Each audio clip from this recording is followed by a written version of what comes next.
Hola a todos. Hola a todos. Si podemos ir aligerando un poquito, yo invito a quedarse a la gente porque, aunque sea la última charla de la mañana, no sé si hay alguna cosita más en otras carpas y tal, pero para mí es una de las que más esperaba de todas las jornadas, porque, bueno, Santos Casado de Otaola, bueno, no nos conocemos, pero bueno, yo soy una persona que leo muchos artículos de los que escribe. Bueno, es doctor en Ciencias Biológicas por la Universidad Autónoma de Madrid.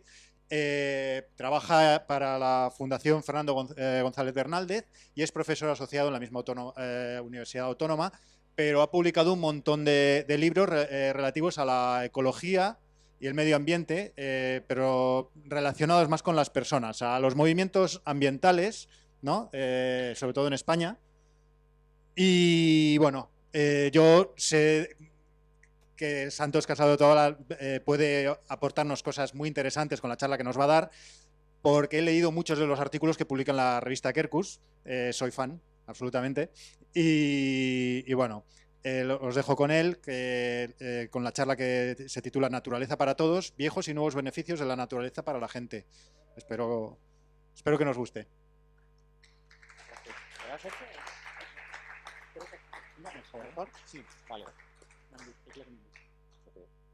Moltes gràcies, Rafa, per la teva presentació. Moltes gràcies també al Delta Birding Festival. Dime.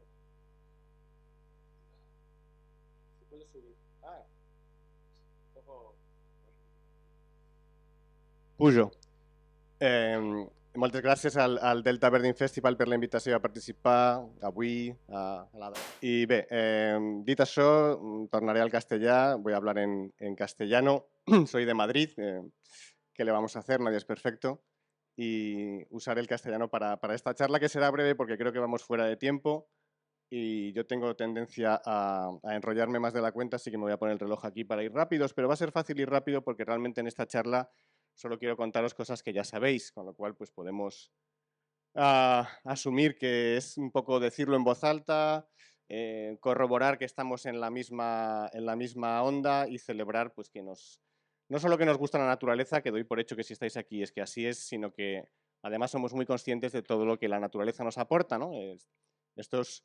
viejos y nuevos beneficios de la naturaleza para la gente, para nosotros, y lo de viejos y nuevos es simplemente pues para hacer un juego un poco histórico, una mirada hacia atrás. Rafa comentaba los artículos que a veces publico en la revista Kerkus que tienen esta orientación, mirar hacia atrás, y esa mirada hacia atrás pues a veces nos ayuda a confirmar que lo que tenemos delante pues sigue siendo lo mismo y que hay una continuidad, hay una lógica, hay una coherencia, y es un poco la que voy a tratar de subrayar. Y empiezo con esta foto en la que hay una persona anónima simplemente pues disfrutando de la naturaleza de un modo muy sencillo, sin necesidad de grandes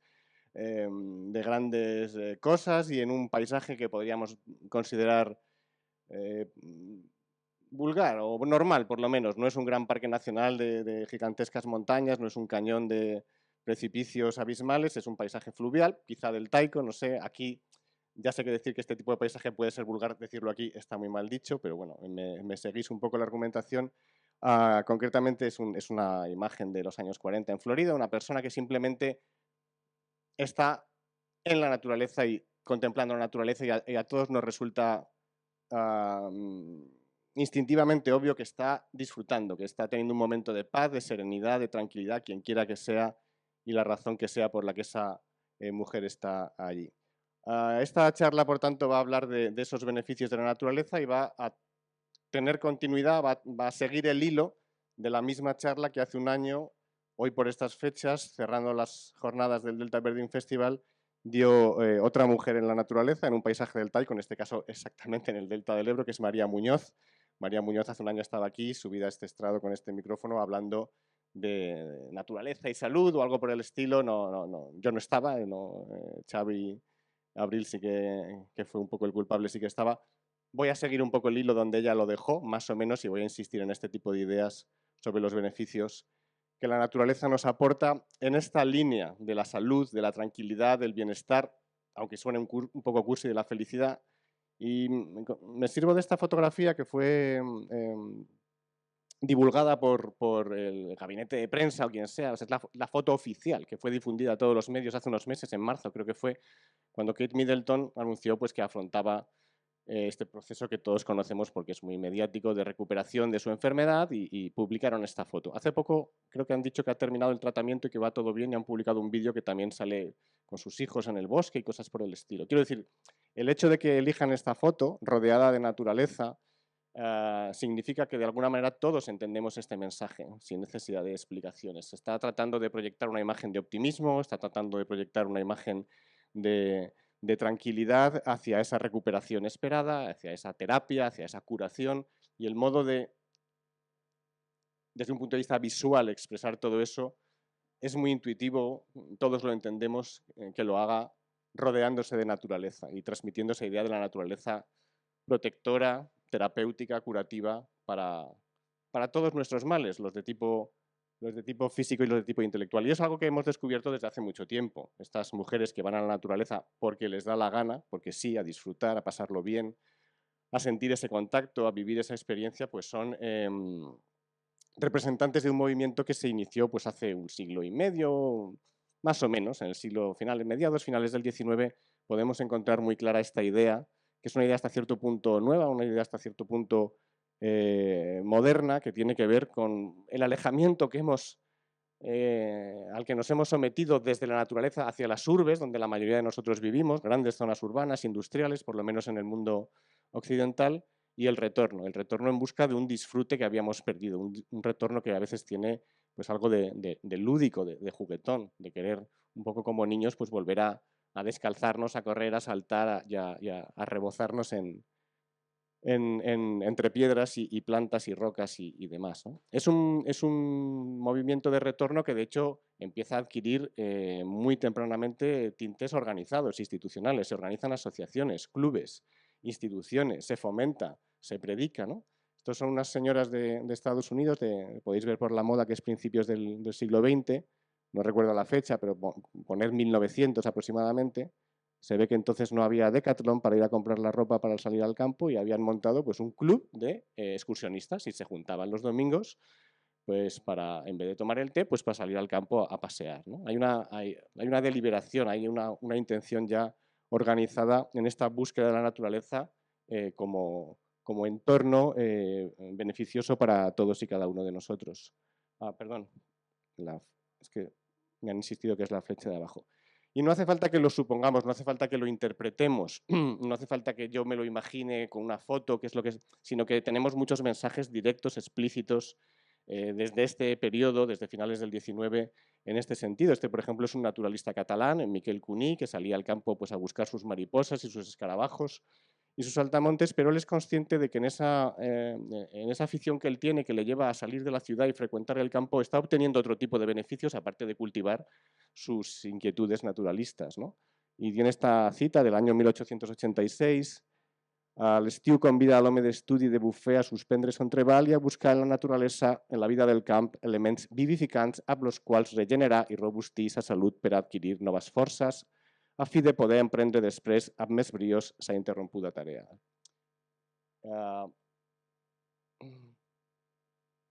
La idea de la búsqueda de la salud en la naturaleza, ¿no? Y especialmente desde esta óptica urbana que trata como de revertir una situación que empieza a verse como patología. Si veis que hay cosas como mal escritas, es que fijaos que es de 1886, ¿no? Ab en vez de am, pues antes de la normalización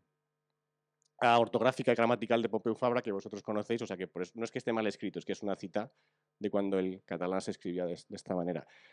Y cosas ya más institucionales, es decir, vale, vamos a hacer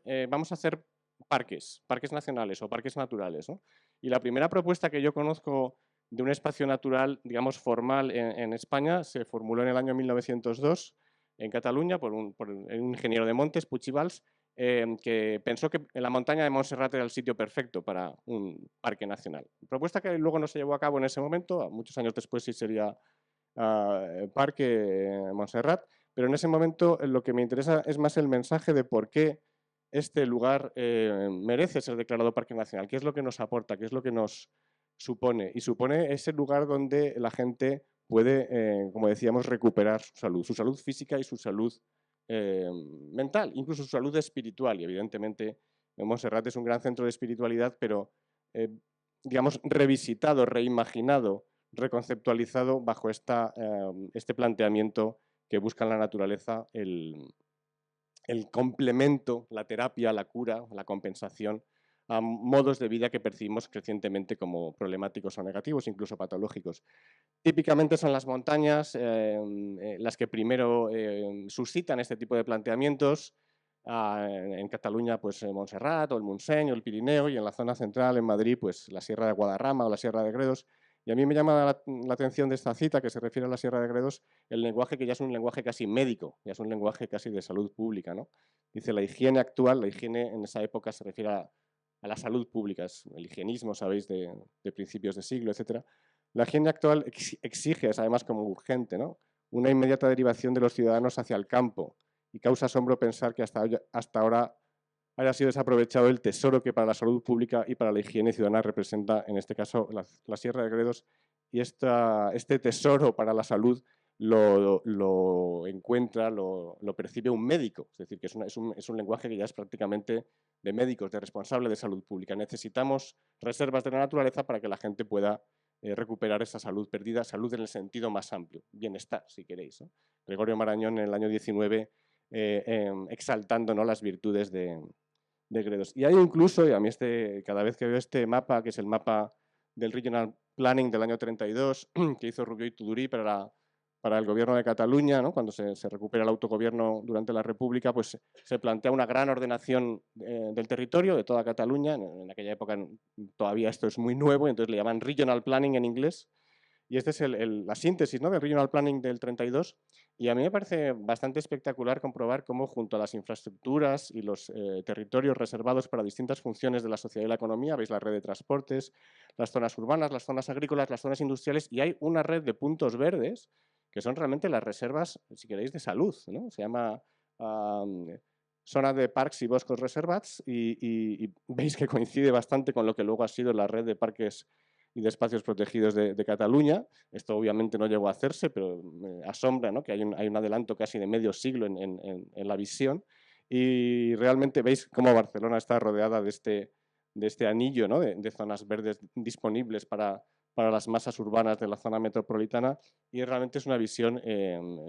muy adelantada, muy pionera, pero que está concebida desde este punto de vista. Es la conservación de la naturaleza, claro que sí, pero es además esa visión social de la naturaleza como fuente de beneficios para todos. Y esto se concreta en algunas realizaciones, pocas al principio, pero digamos significativas, sonadas, ¿no? El primer Parque Nacional Español, el Parque de Covadonga, hoy Picos de Europa, en el año 1918. Vemos ahí a Francesc Cambó, que entonces era ministro del Gobierno de España, pronunciando el discurso inaugural en presencia de los reyes. Y la idea que hay detrás de este parque es fácil, como digo, no hay que interpretarlo, puedes ir a los textos y encontrarte afirmaciones expresas, ¿no? Pedro Pidal, que era un poco el auténtico factotum, el que había estado detrás de todo esto, el que consiguió que estas propuestas llegaran al BOE, digamos, a la Gaceta en aquella época, dice que los parques son sitios donde se oxigenan el alma y los pulmones y se cobran alientos para seguir con esta vida estresante que la mayoría de nosotros llevamos en nuestros entornos cotidianos. Por tanto, reservas de salud física, oxigenar los pulmones, y salud mental y espiritual, el alma, dice aquí Pidal, un poco así, un poco poético. Tenemos Covadonga, tenemos Ordesa, como dos primeros parques en el año 18, que no dejan de ser pues una imitación, por así decirlo, en el buen sentido de la palabra, de cosas que ya se venían haciendo en otros lugares, los famosísimos referentes, ¿no?, de Yellowstone y Yosemite, que ya medio siglo antes habían empezado este tipo de políticas en los Estados Unidos, luego imitados en Europa, luego imitados en todo el mundo, ¿no? Y de hecho, esta imitación benigna y buena, este copieteo, pues vamos a hacer parques naturales, vamos a hacer parques nacionales en todo el mundo, pues hace que realmente en mediados y la segunda mitad del siglo XX, como sabéis, se expandan por todo el planeta. Es una especie de pandemia beneficiosa, ¿no?, de manchitas verdes y azules que se extienden por el planeta Tierra desde mediados del siglo XX y ya hasta el siglo XXI, ¿no? Y sí que es cierto que en este periodo de expansión, cuando pasamos de estos pioneros, ¿no?, de estos visionarios, de estos que, como que inician el camino y que lanzan estos mensajes inspiradores, sí que es cierto que hay un momento de expansión de la idea de la conservación, especialmente la conservación a través de las áreas protegidas, de los parques, a mitad del siglo XX, donde el enfoque se hace un poco más cientificista, más biologicista, más conservacionista en un sentido que es bueno, porque todos queremos conservar la naturaleza, pero que tiende a centrarse sobre todo en las especies, centrado en la biodiversidad, un poco biocéntrico y un poco excluyente del ser humano. Hay un periodo, años 50, años 60, años 70, donde de algún modo los biólogos toman el control, los científicos toman el control, esos Galápagos. Aquí a la derecha está José Antonio Valverde, un granero de la conservación española, el creador de Doñana. Son las especies animales amenazadas de extinción las que, y es un tema que por desgracia sigue de actualidad en el que seguimos trabajando, pero en ese momento como que adquieren el foco y se olvida un poco al ser humano y parece que un espacio protegido es un lugar que ha de defenderse de los seres humanos, que deben ser excluidos para que quede algún resto de naturaleza donde conservar esas especies. Y ahí tenemos un problema, se nos divorcia, digamos, el planteamiento inicial que debe unir conservación y disfrute, ¿no? Como creo que pues, todos sabemos y todos tratamos de practicar. Hay un porqué, realmente estas décadas de mitad del siglo XX son unas décadas un poco pesimistas. Son realmente las décadas donde surge la conciencia ambiental tal como la entendemos ahora, el ecologismo, el environmentalism. Son unas décadas de toma de conciencia del enorme poder de destrucción que los seres humanos hemos desatado sobre el planeta. Es los años del Silent Spring de Rachel Carson, que es de los años 60,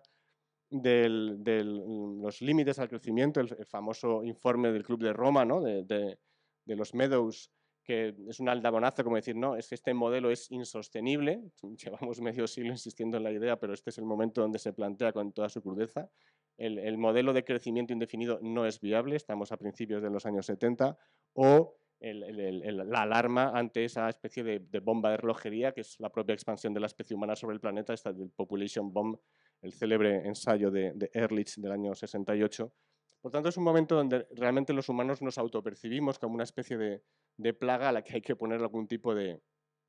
freno, y donde surge ese movimiento quizá un poco angustiado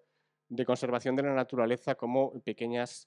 fortines donde excluir a los humanos para ver si al menos conservamos algo. De manera que hemos necesitado después, en los años finales de los 70, 80 y hasta hoy, recuperar el impulso original, que creo que estamos de acuerdo en que es el correcto, de recuperar la función de estos espacios naturales para la gente, para la conservación y para la gente, para las dos cosas. Y quizá finales de los 70, años 80, a través de un movimiento que yo creo que tiene todo el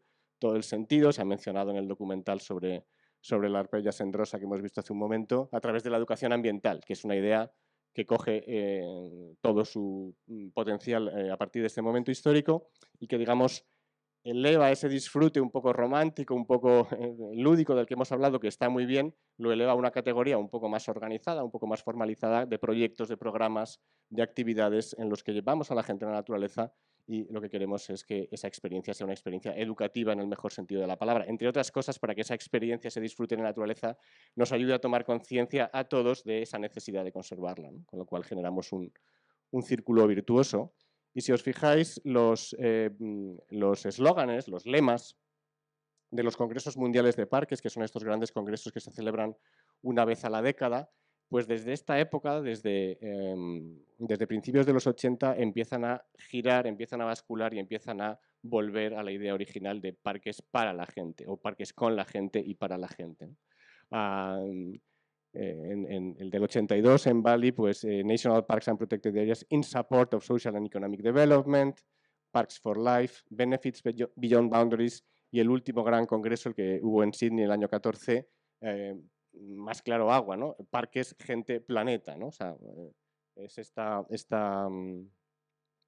esta unión de parques y gente lo que hemos tenido desde el principio y lo que hemos recuperado y lo que ahora pues tenemos claro, ¿no? Y bueno, pues rápido repaso, ya digo, estoy predicando al coro, creo que no os descubro nada nuevo de todo lo que no solo los parques, sino la naturaleza en su conjunto aporta a la people, a la gente, y no me estoy refiriendo aquí a todo lo que por supuesto nos aporta, y eso es obvio, de agua, de suelo, de aire, de todo lo que necesitamos simplemente para vivir, sino una vez confirmado eso, que es obvio, ¿no? que es el soporte vital de la especie humana y de todas las especies del planeta, esos beneficios adicionales. Cuando ya tenemos nuestras necesidades materiales cubiertas, ya tenemos casa, vestido y comida,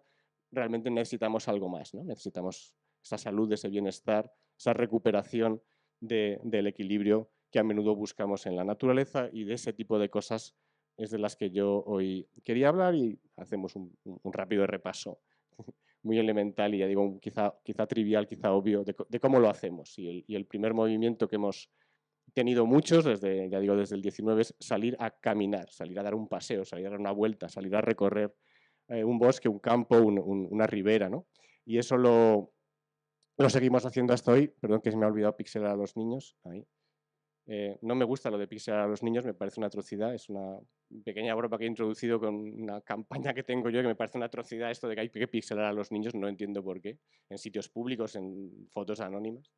Niños que están disfrutando, niños y adultos que están disfrutando de la naturaleza, y por tanto el primer equipamiento de cualquier espacio natural es siempre el sendero, ¿no? La ruta, el recorrido, balizado, no balizado, señalizado, no señalizado, con panel interpretativo o sin panel interpretativo, pero un lugar por donde caminar, por donde recorrer, por donde conocer. Y esto está disponible, debe estar disponible, y de hecho afortunadamente suele estar disponible desde el Parque Nacional más morrocotudo hasta el espacio periurbano más humilde que pueda aprovechar un jubilado en un rato de paseo, y debe estar disponible, por tanto, para todos, en los lugares más de mayor valor y más altamente protegidos a través de sus programas de uso público, pero en cualquier barrio, en cualquier lugar, en espacios forestales periurbanos de poco valor, pero de alto valor social añadido, de manera que está disponible para todos, hasta para los más desfavorecidos y humildes, que también tengan su oportunidad de, en su momento, poder disfrutar de un rato de recreo en la naturaleza. Y lo segundo que hacemos es, después de caminar un rato, normalmente nos paramos y miramos, ¿no? Y estas cosas que estoy diciendo pueden parecer muy obvias, y son muy obvias, pueden parecer perogrulladas y son perogrulladas, pero es mirar, es contemplar, es observar, y esto lo llevamos haciendo desde hace 150 años y queremos seguirlo haciendo. De manera que, en mi modesta opinión, el segundo equipamiento básico de todo espacio natural es el mirador, ¿no? El punto que no tiene por qué a veces requerir de una gran intervención, el lugar donde pararse y mirar, contemplar, observar. Si el terreno es llano, a lo mejor hace falta sí hacer una torre de observación, como aquí María, que ha vuelto a la presentación de nuevo en el Delta del Ebro, haciendo uso de estas instalaciones para mirar, para observar, para interpretar el entorno. Y a veces ni siquiera hace falta observar, a veces basta con sentarse y disfrutar del panorama sin necesidad de fijarnos mucho. Me llamó la atención este equipamiento en unos parques de Canadá, donde habían puesto estas sillas, que allí son estas típicas sillas, tienen un nombre, no lo recuerdo, como de postre, de porche, de sentarse en el porche con una cerveza o un telado, y las habían dispuesto, pero en sitios un poco inopinados, en mitad del monte, junto a un lago, y no había una vista especialmente espectacular, era más bien la invitación a que te sentaras un rato y con tranquilidad te relajaras mirando lo que te ofrecía ese entorno inmediato sin mayores pretensiones. Me pareció una buena idea que abunda en esta consideración que hago. Sí que es cierto que muchos hemos querido ir a la naturaleza a disfrutar con un poco más de equipamiento para hacer cosas un poco más especiales que caminar y observar. Todos los deportes de naturaleza, todos los deportes que se practican al aire libre y que bueno, pues han tenido una expansión enorme en las últimas décadas y la siguen teniendo, y eso a lo mejor sí puede plantear algunos problemas de gestión. Esto es una cosa que los gestores de espacios naturales pues saben de sobra, porque este tipo de actividades que implican mayores concentraciones de personas, que implican cierto tipo de intervenciones, de equipamientos, pues pueden acabar, estos son imágenes de la Sierra de Guadarrama cerca de Madrid, carreras de montaña, bicicletas de montaña, pueden acabar ocasionando impactos y a veces impactos importantes. Luego aquí sí que necesitamos algún tipo de gestión, de regulación y en algunos casos quizá de dosificación, a lo mejor no podemos hacerlo todos, todo el rato, en todas partes. Y muy rápidamente, porque esto aquí en el Delta Verding Festival sí que es predicar al coro, otro tipo de actividad que nos proporciona placer y disfrute en la naturaleza es observar la fauna, no solo aves, sino la fauna en general. Esto ha generado históricamente algunas disfunciones, hubo parques que degeneraron una especie de zoos o de circos, ¿no? En donde los animales estaban maleados buscando la comida que ofrecían los turistas, pero evitando este tipo de disfunciones, pues creo que la función de los espacios naturales en este sentido específico para que todos, no solo los superespecialistas que visitan festivales como este, sino cualquiera que tenga el mínimo interés por observar los animales que siempre captan nuestra atención, siempre nos fascinan y siempre nos aportan belleza e interés, pues pueda hacerlo. Así que si además, pasado esa fase inicial de disfrute con cualquier animalito que se nos ponga a la vista, perseguimos actividades un poco más sofisticadas para visitar entornos concretos donde hay especies de interés concreto, pues también esto da lugar al desarrollo, y lo digo aquí en un sitio donde yo creo que toca, bienvenido desarrollo de un sector turístico especializado en la observación de fauna que puede hacerlo muy bien, de hecho lo está haciendo muy bien, y que puede ampliar y multiplicar esta capacidad de la naturaleza por darnos placer. De hecho, dicho esto, realmente hay que hablar del turismo en general. Muchas veces, cuando no es un espacio cercano, viajamos para conocer ese espacio natural y, por tanto, estamos inmersos en una actividad de tipo turístico organizado, la cual también puede tener algunos aspectos negativos, simplemente porque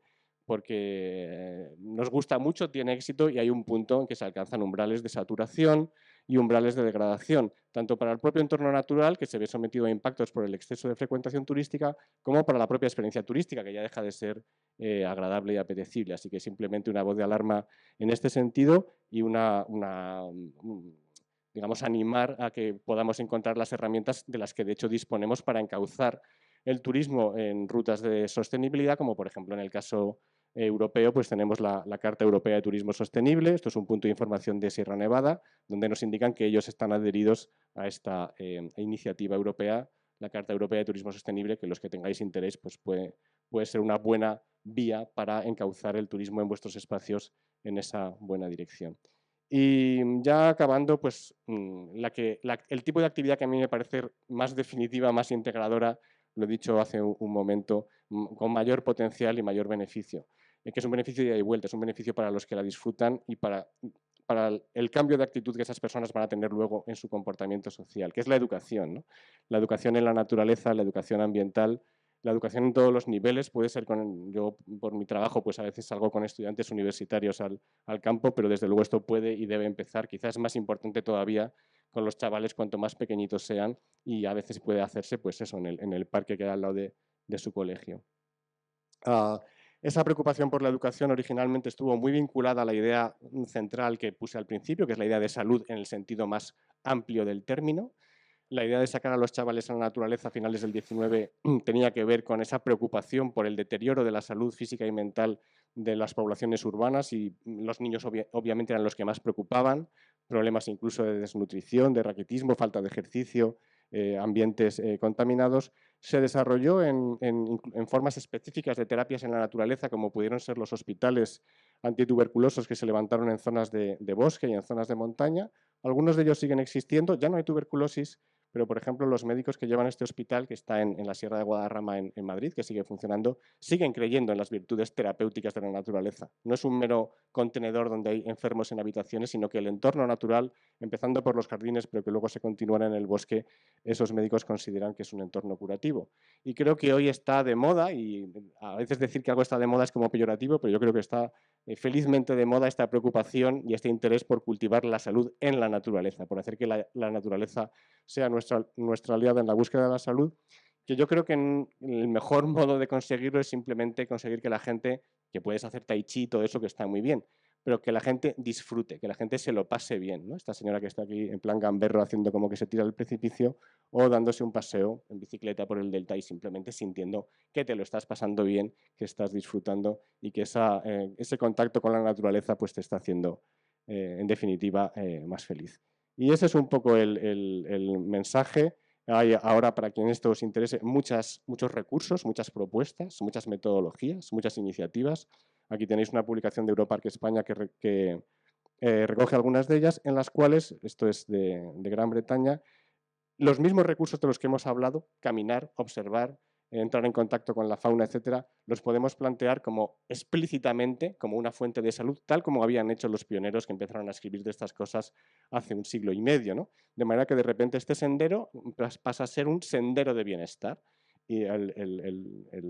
la baliza nos indica que vas a encontrar paneles a lo largo de este sendero que te van a invitar a detenerte, a desconectar y a reconectar de una manera consciente con la naturaleza. Un poco lo que veníamos haciendo, pero de una manera más consciente, más explícita, más apoyada, más preparada, pues es una ruta de futuro en la que yo creo que podemos y debemos trabajar haciendo hoy lo que ya nuestros abuelos y bisabuelos se dieron cuenta de que se podía hacer hace un siglo y medio. Y con este mensaje de pasado y de futuro, y viendo que el tiempo se ha acabado, pues lo dejamos y si hay alguna pregunta o comentario la resolvemos aquí o si no ya, digamos, off the record, tomando una cerveza o lo que sea. Muchas gracias.